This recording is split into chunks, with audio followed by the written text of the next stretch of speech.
Hello everyone, I'm Neetsel. I'm going to run Tintin in Tibet for the Game Boy Color.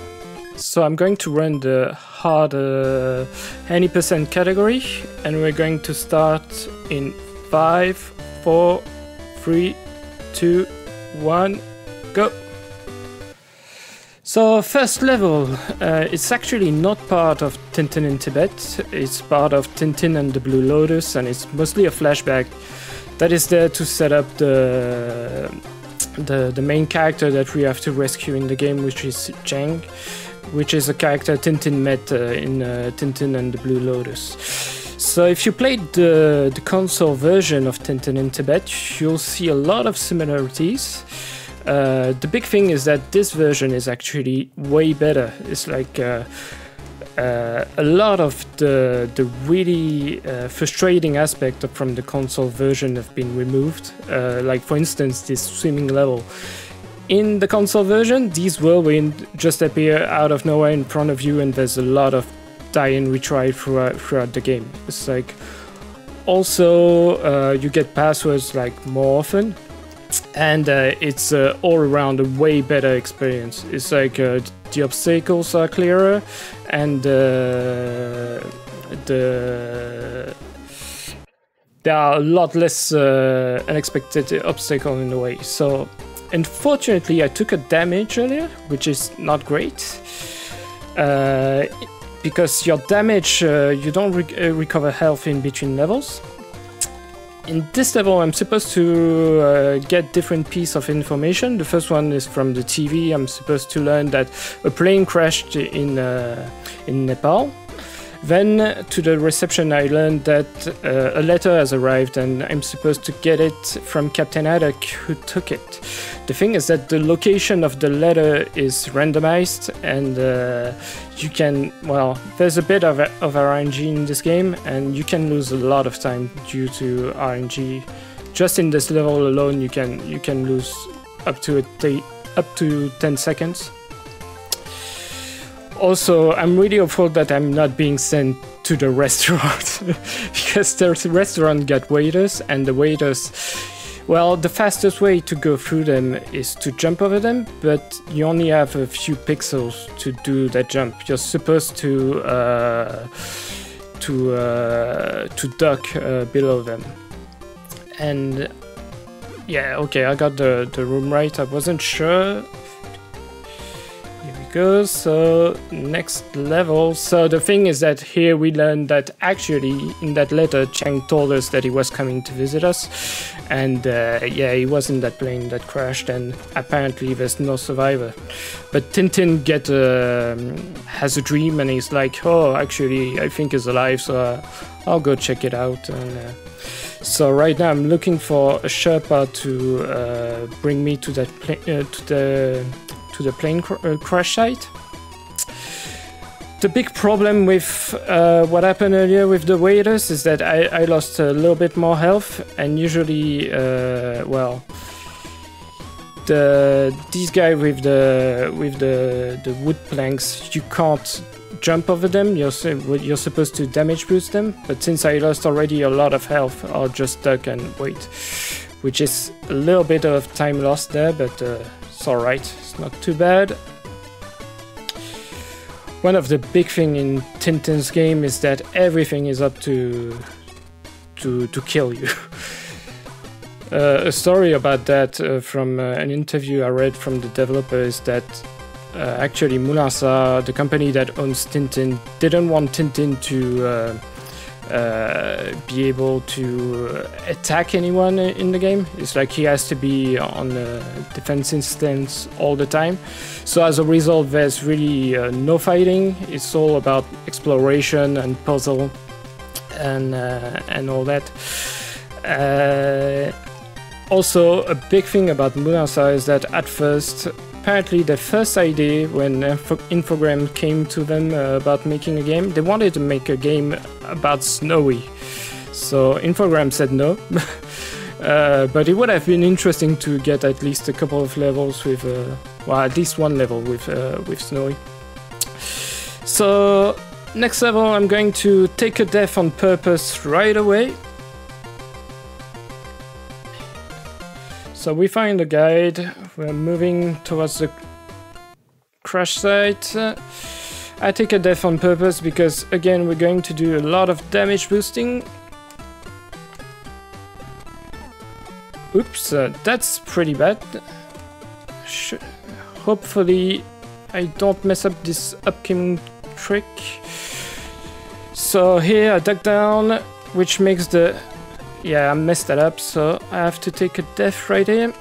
And the idea is that I duck down to make the boulder reappear, and I use the damage boost from the boulder to actually be pushed over the edge, which makes you save about 40 seconds in this level. So even dying and trying it again is worth it. So just like that. All right, second swimming session. This one is a bit more interesting because I can climb on these rocks, which I couldn't do in the first one. And so the idea is to try to get on these rocks as much to the left of the screen as possible, without again taking too much damage, since still got only 1 health point so far. So you try to pick them up as early as possible, and you try to use your, well, do damage boost in places that are the most significant.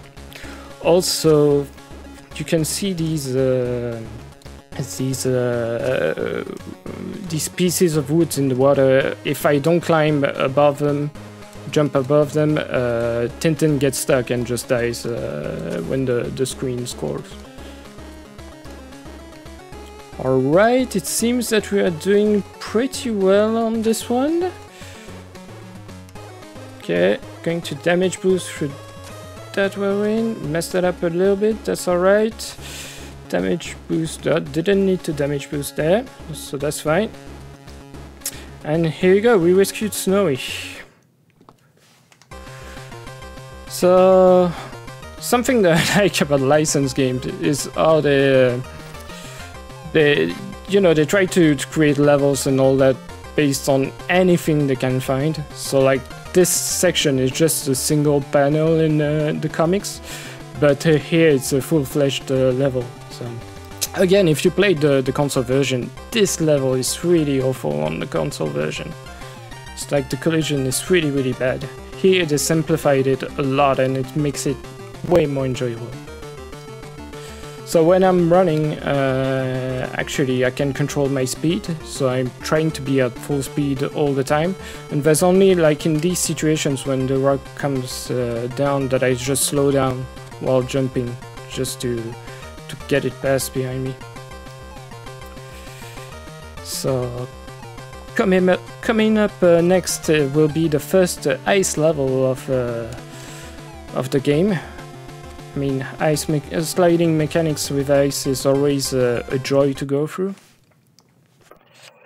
So, for some reason you start the level by walking, and it turns out that the select button makes you go from walk to running. But since this is a speedrun, we're trying to just run and well, compensate for all the sliding effects as much as possible. Yep, so this session is a bit tricky because I have to come down, grab this rock, then yeah, this section also was a bit tricky, a lot of jumps to do at the right speed to avoid this boulder. Doesn't look like it, but like I'm sliding a lot through all this and it's really a pain casually to go through that. Plus, they enjoy really like putting like tricky jump right at the end of the levels. So the plane crash. So here you have to collect backpacks and use them as a platform. So I'm going to damage boost through that. The next one up. Yeah, so that jump was also a bit tight. So this level is really the point in the game where well, you have to explore quite a lot, and that there's a little bit more of puzzle that gets involved.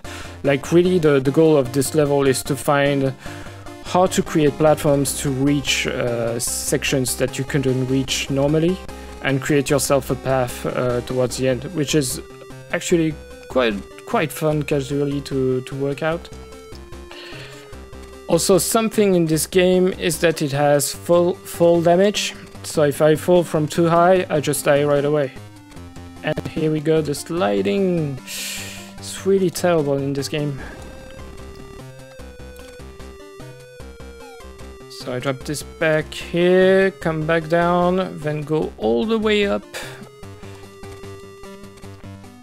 I think that's something that I really enjoy about this game, is how, well, it's got a lot of variety in what you're doing. And I like the mixing of exploration and puzzle in it. So here we go, that's the end of the level, we should be fine with this one, yeah. So the cavern, the cave, so here is kind of the same idea, but a little bit more complex, is that you have to drop these stones to create paths. Again, on the console version, it's way harder because a lot of these paths are hidden. Something awesome about this game also is the music. I just love this track.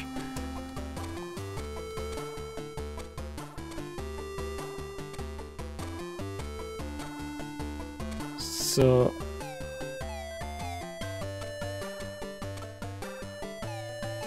I mean, a lot of Infogrames game had awesome music like that, especially on the Game Boy. I find the Game Boy version sounding like really even better than the console one. Yeah, we got through that, because that trigger is a bit tricky to avoid. A big problem with all these falling rocks is that the triggers don't actually make much sense. They're not really consistent. It's like from time to time, like right here, this one, you would feel that I would have been able to run under it, but actually I'm not. And then in other places, I can just run below some of these rocks that feels like I couldn't do. Alright, that was also a really nasty jump that we managed to make. Missing that would have forced us to do the whole level again. Here I take a death on purpose. So this is the climbing stage, also quite infamous on console. Something a bit weird are these explosions. If someone knows what they are, please tell me, because I have no idea why this wall is farting at me. And again, something really weird about Mulasa is like, in one of the interviews from the dev that I read, it's like they were really precise about what Tintin could do. It's like, for instance, for the sequel, Prisoners of the Sun, they didn't want him to run on a table at some point. But apparently Mulasa is alright with farting walls. So as you see, I died on purpose at the beginning, really because I really needed all my health to be able to damage boost through all these explosions. There's a timer on the bottom right. If it reaches 0, I just fall right away. And when I make a jump, I have to press up to grab the mountain again. And if I wait for too long, I'll die. So this is the place where runs comes to die, because it's a wind level and with wind mechanic, and the thing is that the wind is completely random. It's like the amount of time between each blow is different, the direction is different, and you need it to make some of each jump. I messed that up right there. Again, it's really tight, and the console version again is way worse. It's like here it's bad, but it's not terrible. Right, we made through that one. Come on, the other side. Alright, we don't care. We just jump in this cave that is hidden. Going to wait for the wind. That's bad. We're not going to enter the cave because it doesn't necessarily save us time. Okay, one last jump, please, to the right. I actually lost a PB earlier during practice due to this level. It's like I lost 45 seconds just because of the wind. It's really a pain. Alright, last section. So we have to take this rock all the way towards the entrance. And we drop it here, and then we just run, and that's it. So next level, the monastery. I'm going to speak French a little bit because it's actually a full level full of puzzles. And the first one is assignment, so it's pretty straightforward. But the other ones are a bit more complicated. Okay, so that's simple.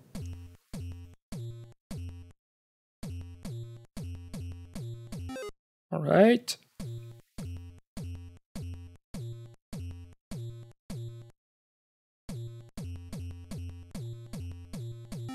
All right, so we made it through that one. The next one I have to put back the symbols in order, so I tried to memorize the first 5.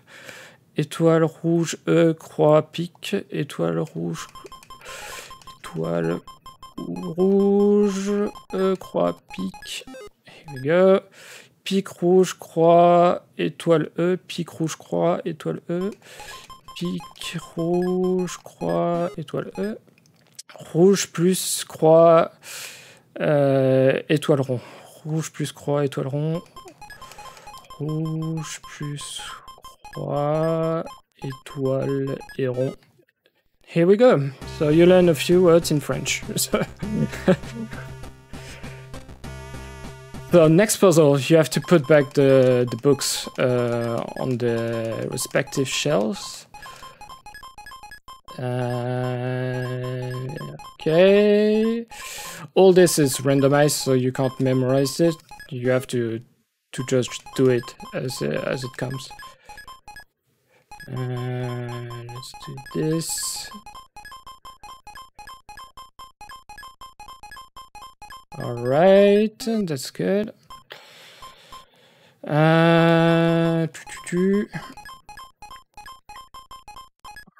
Oops. Yes. Oh, what am I doing? That's not good.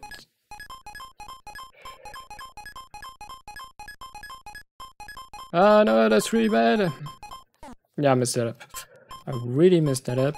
It's alright. We have a lot of lives to get through this. Here we go. That's fine.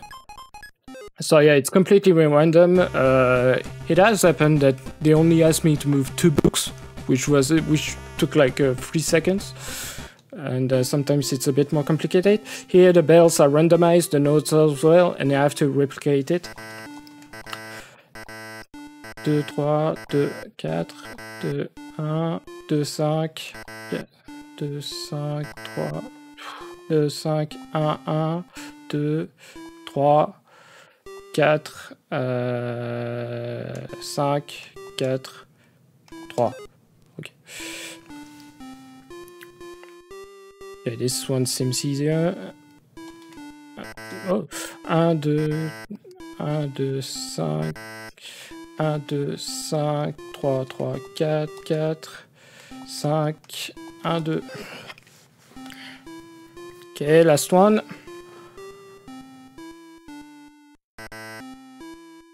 2, 3, 4, 5, 1, 4, 5, 2, 3, 1.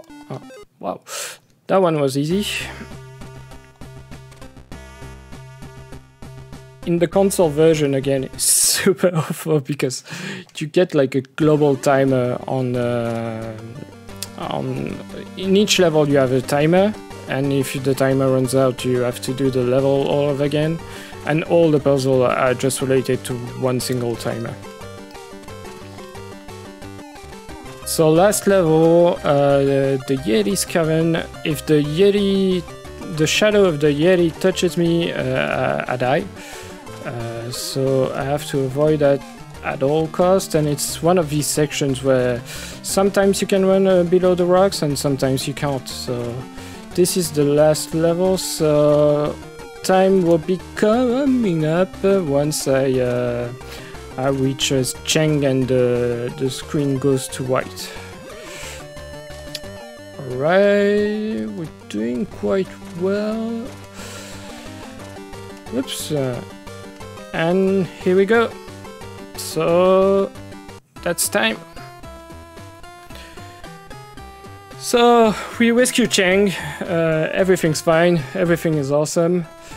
Cheng, the end cutscene is just Cheng explaining everything that happened to him. So he went into that plane. It crashed. Then the Yeti rescued him, and that's about it. So yeah, thank you for having me for this marathon.